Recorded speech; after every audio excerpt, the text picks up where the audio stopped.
এই ভিডিও থেকে বাচ্চারা দূরে থাকো। এই ভিডিও কোনো প্রকার পেশাদার লোকেদের অপমান করে না। ভিডিও শুধুমাত্র আনন্দ ও মজার উদ্দেশ্যে তৈরি। দয়া করে নিজেদের গায়ে মাখবেন না। ধন্যবাদ। খবর নিউজের পক্ষ থেকে চলে এসেছি আমি দীপ রিপোর্টার, আর আমার সাথে রয়েছে ক্যামেরাম্যান পচা চৌধুরী। তো বন্ধুরা, আজকে আমরা দেখবো কিছু ইউটিউবারদের আর তারা কি করে জীবনে স্ট্রাগল করে বড় হয়েছে বা কেউ স্ট্রাগল না করে বড় হয়েছে সেগুলো দেখবো আর তাদের ইন্টারভিউ নেবো।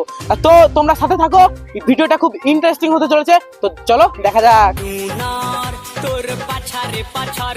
মিস ললিতা, আপনার এই সফলতার পিছনে কার হাত আছে? আমারই হাত আছে, কারণ আমার নামের আগে আছে অ্যাঙ্গেল। আই তোর মেয়ের একটু হ্যান্ড আর বলতাম, ই তো সাংঘাতিক মেয়ে রে বাবা, এর কাছে বেশিক্ষণ থাকা যাবে না। এইবার বুঝলাম আপনার সফলতার পেছনে রহস্য। তুই বলতে কি চাই? না মানে তোমার হাতের কাজে জোর আছে, এটাই বলতে চাইছিলাম। যেমন কি তোমরা দেখতে পাচ্ছ, ফকফকা নিউজের পক্ষ থেকে আমরা আজকে মিস ললিতার কাছে ওনার সাফল্যের পেছনের আসল কারণটা আমরা শুনলাম।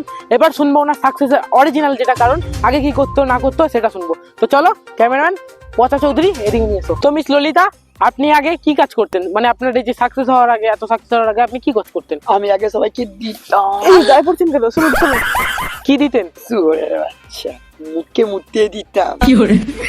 শোন, আমাদের একটা চায়ের দোকান ছিল, ওখানে আমি চা দিতাম। তাহলে আপনি এরকম সোশ্যাল মিডিয়ায় এসে নোংরা নোংরা ভিডিও বানাচ্ছেন কেন? গাড়ির জ্বালাই। যেমন কি তোমরা দেখতে পেলে গাইস, আমি এখন দাঁড়িয়ে রয়েছি মিস ললিতার সামনে। ওনার ইন্টারভিউ নিলাম। ইন্টারভিউ নিয়ে যেটা জানতে পারলাম, উনি ওনার অশ্লীল হাতের কাজের জন্য ফেমাস।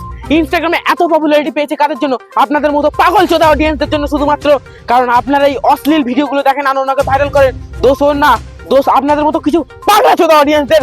তো বারবার মানুষকে একটাই কথা বলবো, মানুষ তুমি সতর্ক হও, নাহলে এরকম একদিন চলতে চলতে পুরো দেশটাই পাগলা চোদায় পরিণত হয়ে যাবে। তো আজ আমরা নিলাম মিস ললিতার ইন্টারভিউ, কালকে আমরা নেবো একটা বড় ইউটিউবারের ইন্টারভিউ, এরপর আমরা চলে যাবো সোজাসুজি রাজুদা এবং ভাইরাল পরোটা ডিজে অরুণের কাছে। উনি মূলত ওনার ভাট বকার জন্য ফেমাস। সেই পরোটা আমরা টেস্ট করবো, খাবো আর দেখবো যে কেমন হয়, রিভিউ দেবো। তো চলো কালকে দেখতে থাকো। ফান স্ট্রিমের পক্ষ থেকে আমি দীপ সান্যাল, আর আমার সাথে রয়েছে ক্যামেরাম্যান পচা চৌধুরী। তো বন্ধুরা, রাজুদার রিভিউ নেওয়ার আগে আমরা একটা রাস্তায় ইউটিউবারকে দেখতে পেয়েছি, ওনার নাকি স্ট্রাইক পড়েছে চ্যানেলে অনেকগুলো, 1 লাখ ওই জন্য দিয়েছে ওনাকে অ্যালুমিনিয়াম প্লে বাটন। সেই জন্য ওনার আগে রিভিউটা নেবো, তারপর রাজুদার কাছে যাবো। তো চলো ক্যামেরাম্যানকে যাওয়ার জন্য বলবো। তো আমার অ্যাকাউন্টটাতে তো ওনার কাছে শুনে নেবো ওনার সাফল্যের পেছনে কারণটা কি। তো আপনার এই সফলতার পেছনে কারণটা কি? তো আপনার এই সফলতার পেছনে মূলত কারণটা কি? দাঁড়া, এর কাছে বেশিক্ষণ থাকা যাবে না গাইস, দেখতে পাচ্ছ আমাকে টানাটানি মারা থাকবে।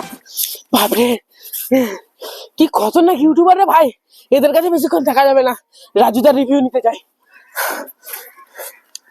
1 প্লেটে 3টে পরোটা, আনলিমিটেড তরকারি, 1 টুকরো কাঁচা পেঁয়াজ, 1টা কাঁচা লঙ্কা, 1টা সেদ্ধ ডিম, মাত্র 30 টাকায় বন্ধুরা, যাতে হয় না গাজার প্যাকেট।